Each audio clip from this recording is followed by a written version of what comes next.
Yolanda Torres comienza la conversación con el flamante presidente de la Cámara de Comercio de Guayaquil, Miguel Ángel González. Ella empieza desde Quito. Gracias, Carlos. Así es, a pesar de que está acompañándonos en el set, el economista Miguel Ángel Torres, presidente de la Cámara de Comercio, empresario del sector ferretero e industrial, máster en Administración de Empresas por la Universidad de Navarra. Él es máster en Estrategia Comercial también por la Universidad de Barcelona, en Programación Neurolingüística, avalado por la Society of Neuro-Linguistic Programming. Qué bien. Economista por la ESPOL, Convención en Gestión Empresarial, y su trayectoria incluye cátedra universitaria, consultoría empresarial nacional e internacional, el emprendimiento, la administración y la responsabilidad social. Me están haciendo alguna corrección desde Guayaquil. Discúlpeme, economista González, le ruego me disculpe. El sector comercial de Guayaquil, a través de su representación, solicita proteger a lo que ustedes llaman el activo más valioso del Ecuador. ¿Por qué es necesaria esta ley para su protección? La ley de protección a la dolarización, por supuesto, no está en la reactivación productiva y la capacitación de divisas la más importante estrategia. Hola Yolanda, qué gusto estar aquí en el Miguel programa. Ángel? Perdón por la equivocación. Sí, ahí me fue cambiando el apellido. Pero... Discúlpenme. Sí, no hay problema. Le puse como pariente mío. Mil perdones. Un saludo para usted y para todos aquellos que nos están viendo y escuchando también en estos momentos. Gracias. Sí, nosotros desde la Cámara de Comercio de Guayaquil y desde la Federación Nacional de Cámaras de Comercio del Ecuador, que estamos presidiendo también, nosotros respaldamos el proyecto para proteger la dolarización.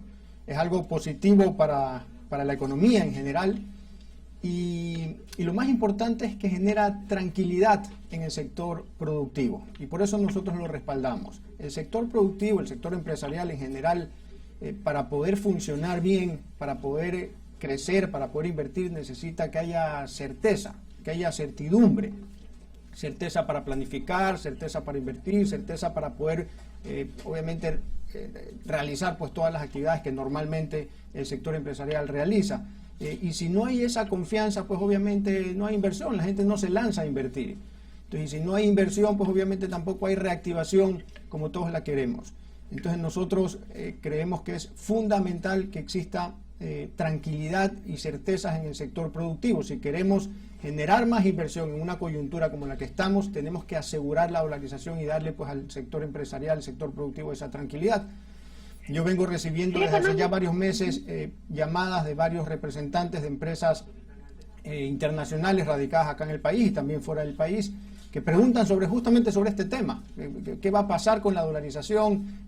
¿Vamos a salir? ¿No vamos a salir? Y obviamente muestran pues el temor de invertir en nuestro país o reinvertir pues en las empresas que ya están acá, pues si es que eso llegase a suceder. Entonces nosotros pensamos que es fundamental tener estas certezas para el sector empresarial. Ahora, ¿por qué poner todos los huevos en la misma canasta? En el sentido de que se está enfocando muchísimo de esta ley de protección de la dolarización en cuanto a lo que tiene que ver con el Banco Central, su autonomía y la imposibilidad de que sea de alguna manera un fondo abierto para que los gobiernos puedan sustraer sus recursos y sus ahorros. Entonces, ¿por qué tanto énfasis en ese punto específico?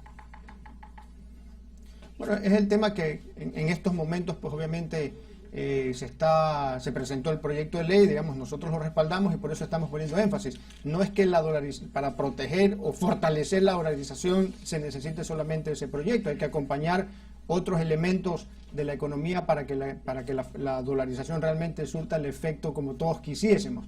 Pero nosotros defendemos al final de cuentas la institucionalidad en el país, que en ese sentido Ecuador no está muy bien ubicado, ¿no? Y tener un banco central autónomo para tomar decisiones, como que justamente es lo que esta ley está introduciendo, un manejo independiente, despolitizado del Banco Central, obviamente garantiza que hay una dirección realmente técnica, digamos, que se manejen las cosas técnicamente como deben ser. Y eso es muy importante. Si es que se maneja el Banco Central, pues digamos, de una manera antitécnica, obviamente se está enviando un mensaje muy negativo a los distintos sectores de la economía, tanto internos como externos, y obviamente se cierran también las posibilidades de otros créditos para el país, ¿no? Ok, uno de esos mensajes tiene que ver con la condición del Fondo Monetario Internacional de que se apruebe esta ley para que se sigan dando las siguientes fases de los créditos al país. ¿Qué ocurre con ese sostenimiento económico del país si se suprime esta línea de crédito, por ejemplo? Claro, el punto que usted toca es fundamental. La estabilidad fiscal pues también se ve comprometida si es que no se aprueba esta ley. De hecho, aprobar la ley obviamente impacta positivamente en la estabilidad fiscal por varias razones, ¿no? Principalmente porque nos permite pues poder recibir los aportes o los desembolsos que ya están acordados, y obviamente también pues nos abre puertas para nuevos créditos en condiciones igualmente favorables. Entonces sí es importante pensar en la estabilidad fiscal, principalmente porque yo creo que está uno de los meollos del asunto, ¿no? La única razón, diríamos de alguna manera, por la que Ecuador puede salir de la dolarización es mediante una decisión política, es decir, que un gobierno venga y diga esta es una nueva moneda que estamos creando y obliga a la ciudadanía a utilizarla. Pero ese escenario solamente se puede dar si es que el Estado pues se queda en una situación fiscal tan complicada en la que no tiene dinero para pagar sus cuentas, no tiene acceso a créditos, o si el Banco Central se queda sin reservas para poder pagar a todos los depositantes del Banco Central. Entonces, tenemos que proteger la estabilidad fiscal. De hecho, una de las reglas más importantes para proteger la dolarización es que exista estabilidad fiscal, es decir, que las cuentas del Estado se manejen correctamente y muy responsablemente. Quiero aprovechar su presencia para hablar de un problema estructural. Ecuador es un país con muchas trabas, restricciones, regulaciones que algunas personas creen que son innecesarias y dificultan y frenan esta actividad comercial. Por un lado, el gobierno dice alentar los nuevos emprendimientos, por ejemplo, y por otro lado les pone cientos de trabas, impuestos, obstáculos. ¿Qué le pide la Cámara de Comercio al nuevo mandatario en este sentido? ¿Y cuál de los dos candidatos estaría más proclive a entender el problema? Sí, ese punto también es muy importante. Nosotros lo venimos conversando desde hace algún tiempo, ¿no? A veces se habla de incentivar al sector productivo. Nosotros, por esencia, no pedimos ni dádivas, ni subsidios, ni privilegios, ni prebendas, ni favores, ni ningún tipo de incentivo en ese sentido. Lo único que pedimos es que no se obstaculice la natural dinámica de la actividad comercial y la actividad empresarial, porque así es como se sale adelante en un país. A veces los gobiernos crean muchas trabas y luego quitan una de esas trabas que han creado como para incentivar al sector empresarial. Pero al final de cuentas lo que necesitamos es destrabar la economía y que la natural dinámica de invertir, de emprender, de poner una empresa, de contratar personas, se dé con la mayor libertad posible, y así pues se pueda liberar el potencial emprendedor de todos los ecuatorianos. Esa es la receta que han seguido pues los países que les ha ido bien. Nosotros para avanzar como país tenemos que crecer, y crecer pues no en los niveles que hemos venido creciendo, tenemos que crecer a tasas altas, como lo han hecho los países que han salido del subdesarrollo en 2, 3, 4 décadas. Sí, economista. Usted tiene en este momento una posibilidad de oro. Ahorita podrá ser escuchado por el futuro presidente y que probablemente después, quién sabe. Entonces, ¿qué les diría específicamente? Hay uno que está haciendo unos planteamientos en donde podríamos decir que está haciendo propuestas fuera de la caja tradicional. El otro, de alguna manera, es más conservador en cuanto a los temas que está proponiendo, pero quizás con mayor fundamento y piso. ¿Qué es lo que usted efectivamente les diría? Nosotros, para poder salir del hueso en el que estamos, necesitamos ¿qué? Necesitamos apostarle al crecimiento económico desde el día 1 del gobierno. El gobierno nuevo que venga tiene que venir con mentalidad pro empresa, pro inversión, pro emprendimiento, pro empleo. Eso quiere decir que hay que crear las condiciones necesarias para que este país sea atractivo a la inversión, sea extranjera, sea inversión nacional, sea emprendimientos, cualquier tipo de inversión, para poder realmente crecer económicamente. Lo único que nos puede sacar del subdesarrollo es crecer a tasas altas sostenidamente. Así lo hicieron países como Singapur, como Nueva Zelanda, como Taiwán, países que salieron rápido del subdesarrollo. Entonces, este nuevo gobierno tiene que venir a impulsar el crecimiento. Lo que vimos con el gobierno actual, por ejemplo, es que quiso pues poner en orden, como quien dice, pues las cuentas del Estado, reducir el déficit fiscal de a poco y luego pensar en el crecimiento. Nosotros creemos que hay que pensar en el crecimiento económico desde el día 1, en paralelo que se va pues resolviendo el problema fiscal que existe, que obviamente todos lo conocemos, pero hay que apostarle a crecer. Si no hay crecimiento, no hay empleo tampoco. Una empresa no va a contratar personas si es que no hay perspectivas de crecimiento. Entonces hay que realmente crear ese entorno para que la gente se lance a invertir en nuestro país, sea el empresario ecuatoriano, el emprendedor ecuatoriano o también la inversión extranjera, que es muy importante también para empujar la dolarización. Finalmente, economista, usted dice un presidente que sea pro empresa. No hay un estigma, no hay un prejuicio que si un mandatario es pro empresa, es contra pueblo, es contra lo social. Sí, justamente parte de las falacias y los prejuicios que hay que eliminar, ¿no? Cuando hablamos pro empresa es pro empleo. Si una persona quiere conseguir trabajo, que queremos reducir, pues obviamente, o eliminar el desempleo y el subempleo que existe en nuestro país. Todos hemos escuchado pues los datos de que 7 de cada 10 ecuatorianos no tienen pues un empleo adecuado. Entonces, si queremos crear empleo, tenemos que crear más empresas, o las empresas actuales tienen que crecer. Por eso hay que impulsar el emprendimiento, por eso hay que impulsar también la mentalidad pro empresa. Eso no quiere decir pro empresario, porque al final de cuentas en las últimas décadas pues se introdujo pues esta división empresarios trabajadores que es funesta para un país. Y al final de cuentas hay que pensar empresario y trabajador en conjunto, y en ese sentido todos somos socios en esta sociedad. Muchísimas gracias. Vamos con Carlos Vera, que creo que me tomé algo de tu tiempo. Muy amable. Encantado. Gracias. Cuando entró el economista Miguel Ángel González, en broma y en serio, le dice así. Es decir, que Dios lo bendiga porque se ha metido en la más dura, en el periodo que se viene, por las circunstancias descritas. La forma en que dejarán la economía, que vuelve propenso al jefe de Estado, si es un irresponsable, a desdolarizar, porque cree que hay una desdolarización buena, y la forma en que la pandemia ha afectado especialmente el comercio, que es un gran generador de empleo.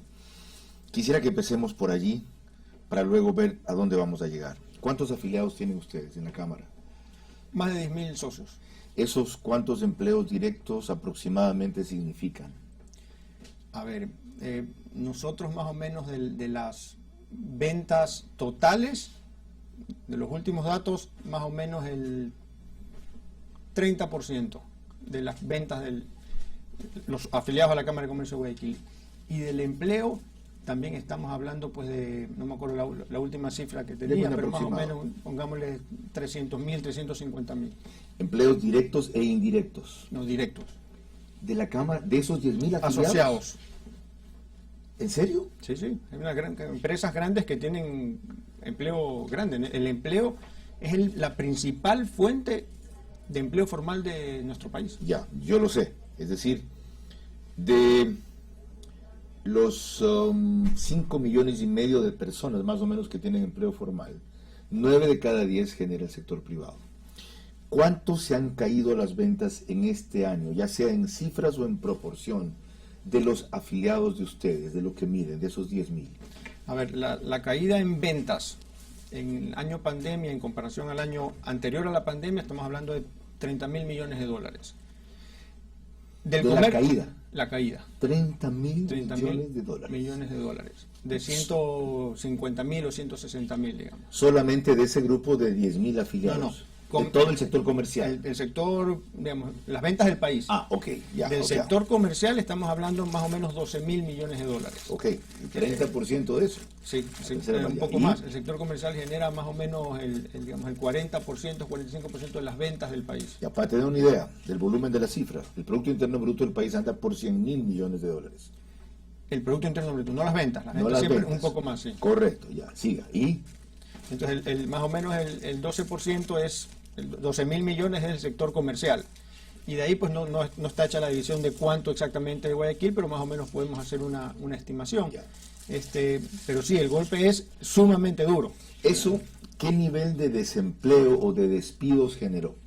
A ver, se habla de datos de empleo adecuados perdidos, se hablan más o menos de 800.000. Datos de afiliación al Seguro Social se hablan más o menos de 230 y pico de mil. ¿Sabe qué? Más. Solo se desafiliaron del seguro de los que ganaban $1,000 para abajo 570,000 personas. Sí, sí, es que a esas son las que el gobierno dijo que les va a dar $500 que no ha dado todavía. Sí, sí, es que hay algunas cifras ahí que están todavía...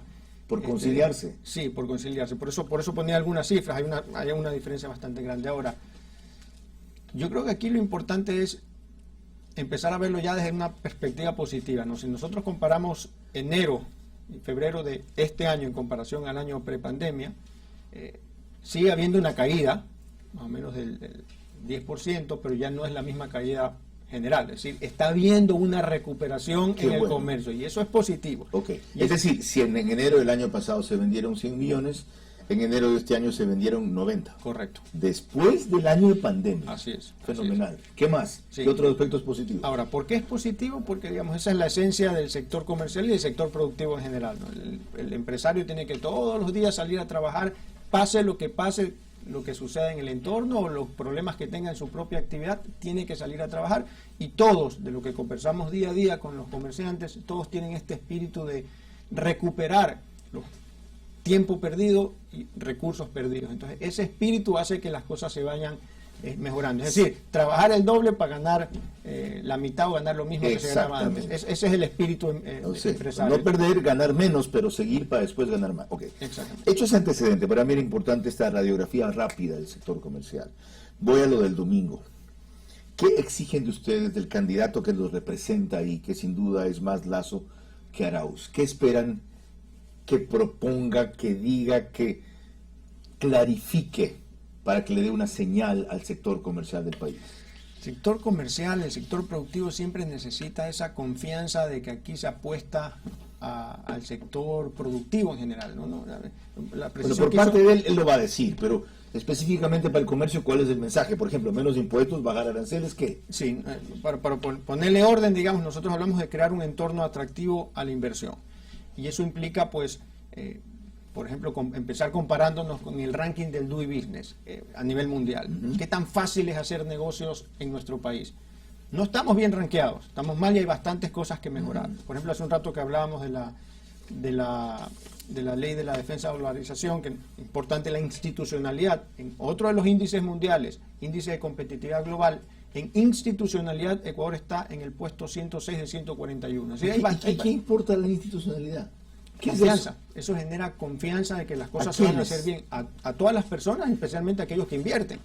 La gente pobre me dice, y ya van a ver el programa de Verás que sale aquí mañana, 20 horas en transmisión simultánea de lo de la posta, porque el domingo hay el debate, entonces el horario habitual no se cumple. Invitamos a una líder de Monte Sinaí, Manuela Lindao. Yo no como institucionalidad, me dijo. ¿Qué es eso? Yo quiero vacunarme, yo quiero empleo, yo quiero que no me maten. Sí. ¿Por qué la institucionalidad le sirve al pueblo? ¿Podrían explicarle esta historia? Sí, porque bueno, cuando hay institucionalidad pues no hay corrupción, pues se elimina la corrupción, se manejan las cosas bien, entonces se generan más recursos. Sí, obviamente no es tan sencillo comprender para toda la gente, pero tienen que decirlo ustedes, porque dan la impresión de que el sector comercial lo único que quiere es menos impuestos pagar para tener más plata acá. Y todo esto que usted acaba de explicar no se conoce, especialmente la cantidad de empleo que ustedes generan. Lo que más trasciende es los impuestos que quieren que les bajen o que les eliminen, pero no las plazas de trabajo que ustedes generan para esa gente. Toda la razón. Parte de la labor, por ejemplo, que como Cámara de Comercio de Guayaquil tenemos planificado hacer es justamente difundir las ideas correctas, porque si queremos cambiar este país hay que cambiar la mentalidad. Eso lo ha hecho Pablo Arosemena, yo discrepo en eso. Y vayan más allá, o sea, para defender su actividad, su gremio, ustedes tienen que explicar los beneficios que le generan a la población. De acuerdo. Mucha gente a veces ni se da cuenta que lo que compra o lo que hace es producto a comerciantes como ustedes. De acuerdo. Okay. Tomo su palabra. Por ejemplo, algunos datos que hacemos el otro día. Se habla de todos queremos empleo. ¿Cuánta inversión tiene que haber en este país? Porque al final de cuentas, cuando el empresario dice bajar impuestos, es porque necesita más recursos para reinvertir. Porque si no hay inversión, no hay empleo. Correcto. El otro día hacía un cálculo. Y si no reinvierte, no crece.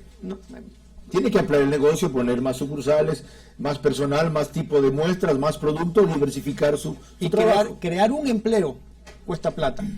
¿Cuánta plata cuesta crear un empleo? Es decir, crear un empleo implica invertir. Supongamos que queremos eliminar, pues, bueno, no supongamos, queremos eliminar el desempleo y el subempleo en nuestro país. Es decir, 5 millones de personas que queremos que tengan al menos un trabajo de sueldo básico. ¿Cuánto cuesta un trabajo de sueldo básico al año? Digamos, 5.000, 6.000 dólares, ya con todos los beneficios sociales. 5.000 o 6.000 dólares por 5 millones de personas, ¿cuánta plata es? 30.000 millones de dólares. Esa es la cantidad de inversión, un cálculo rápido, porque obviamente cuando uno va a invertir, tiene que invertir en tecnología, en capital de trabajo, en infraestructura. Y la inversión extranjera directa estaba entre 700 millones de dólares y 1.500 millones de dólares. Yo le digo al nuevo gobierno, ¿cuánta inversión vamos a generar? Porque si no se habla de cuánta inversión, que estamos haciendo un cálculo al ojo, 30.000 millones de dólares en inversión, ¿cómo vamos a generar empleo? Ok, y vamos entonces al principio que usted trató lo de Yolanda, la ley de defensa de la organización. En este momento ese es el tema crucial. La Asamblea está chantajeando al Ejecutivo y poniéndose en pose con quien creen que va a ganar. Y para mala suerte de ustedes, según cómo va, puede perder. Pero ayer describía el ministro de Finanzas la serie de argucias con que la mayoría correísta, morenistas y correístas, bloquean esa iniciativa, dicen que es inconstitucional, que el Banco Central no lo puede nombrar el directorio de la Asamblea, una serie de vainas. Pero ahí mi pregunta es, ¿por qué las campañas que ustedes hicieron para no más impuestos no la hacen ahorita para defensa de la dolarización? ¿Por qué no la hacen? Bueno, estamos haciendo, ¿no? Quizás Una entrevista no es una campaña. No, sí. ¿Qué fue? Entrevistas, en esas Expresión estamos, pública, de opinión pública. De acuerdo. Sí, si hace falta hay que hacer más. Es de aquí al lunes. No, es de aquí al lunes. De acuerdo. Ya, le dan el guante para que se lo chante. Ahora, ahí acogemos eso. De verdad, de verdad. La otra cosa rápida. Usted ha hecho una serie de pronunciamientos que a mí me llaman la atención. Plantea que la empresa privada puede importar la vacuna COVID-19. A ver, no exactamente eso. Hemos planteado que la empresa privada, pues obviamente contribuya... Exactamente. El presidente de la CSG plantea la posibilidad de que la empresa privada pueda importar la vacuna contra el COVID-19. Sí. Entonces, ¿qué pasó? Es que no sé exactamente cuál es esa con fuente. el fin de inmunizar a la mayor parte de la población. Nosotros ¿No hemos maneja dicho... usted su cuenta de Twitter? No, eso en su cuenta de Twitter no ha salido. Miguel Ángel González. No, usted le retuitea otras cosas. No, eso lo manejo yo personalmente. Tengo homónimos, por si acaso, no sé si soy yo. ¿Está de acuerdo con esto o no? Creo que sería buena idea hacerlo, pero, de hecho, nosotros hablamos desde hace varios meses como una iniciativa, quizás, sí salimos en una entrevista en prensa diciendo que sería bueno que el sector privado pueda contribuir, obviamente importando las vacunas para que la vacunación sea más rápida. Obviamente ya después, conociendo cómo funciona el tema, nosotros hemos dicho que el sector privado colabore y que importe vacunas sí, pero a través, digamos, de los mecanismos que se están estableciendo. Es decir, ¿Van a formalizar el planteamiento?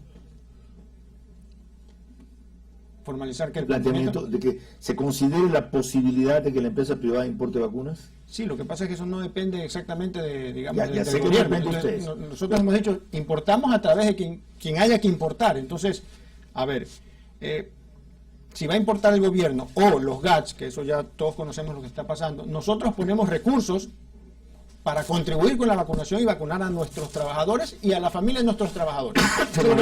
Así bajan la carga de gente que tiene que vacunar el sector público.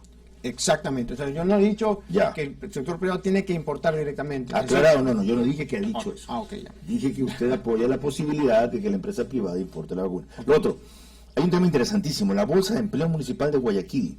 Usted habló con la alcaldesa de que van a cooperar con esto. Así es. ¿En qué consiste? No sabía ni siquiera yo que había una Bolsa de Empleo Municipal. Sí, una Bolsa de Empleo de Guayaquil, digamos.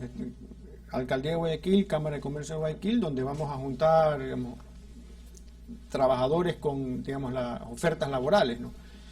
Y dar pues una opción más para que la gente pueda conseguir trabajo. O sea, sabemos que no todo depende, digamos, de una bolsa de empleo, porque obviamente depende también de las condiciones económicas de que las empresas estén creando empleo, pero sí es necesario crear mecanismos para hacer más fácil la contratación y que pues hacer de cupido, digamos, comercial en el que pues los trabajadores puedan encontrarse con las empresas. Entonces hay miles de personas, no me acuerdo si eran como 30.000 personas que ya están poniendo pues sus aplicaciones ahí. ¿En serio me dice? Sí, y ahorita estamos ya en la fase para eso nos hemos aliado, de que las empresas pongan ahí sus ofertas. Qué bien. Ya, lo último. Pablo Arosemena fue reelegido 1 o 2 veces en la Cámara de Comercio. Una. Y fue por unanimidad. En la segunda elección no tuvo competencia. No, unanimidad. Unidad en el comercio. También, unidad en el comercio. Una de las cosas más importantes que ha habido durante ya 6, 7 años, no más, desde la época de Eduardo Peña, el segundo periodo de Eduardo Peña, unidad del comercio. Qué interesante. ¿Por qué no competencia? ¿Por qué no 2 opciones para que la que gane se nota que se impone por prevalencia y no por coincidencia? ¿Por qué?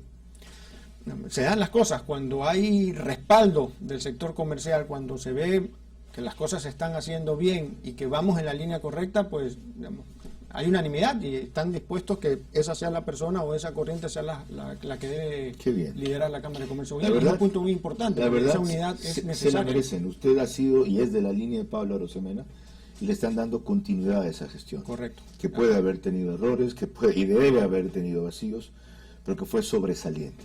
Así es. Le deseo suerte. Gracias, encantado y a las órdenes también para que le quede el traje.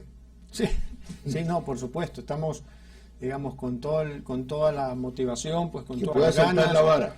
Llenos de fuerza. Pablo la dejó bien alta. Sí, sí, sí. Y eso que no le gustaba venir a entrevistas conmigo, no hay problema. Yo fui presidente alterno de Pablo durante todo el tiempo. De hecho, yo entré a la Cámara por ¿Y usted es un pelado? ¿Qué edad tiene? Sí, unos 41 años. Un pelado. Sí, sí, sí. Hasta en el sentido real se le está cayendo el pelo. Sí, no, todo el ímpetu y toda la fuerza, el valor y las ganas, pues de... Economista, gracias por acompañarnos. Encantado de estar aquí. El nuevo presidente de la Cámara de Comercio de Guayaquil, Miguel Ángel González. Son las 7:07.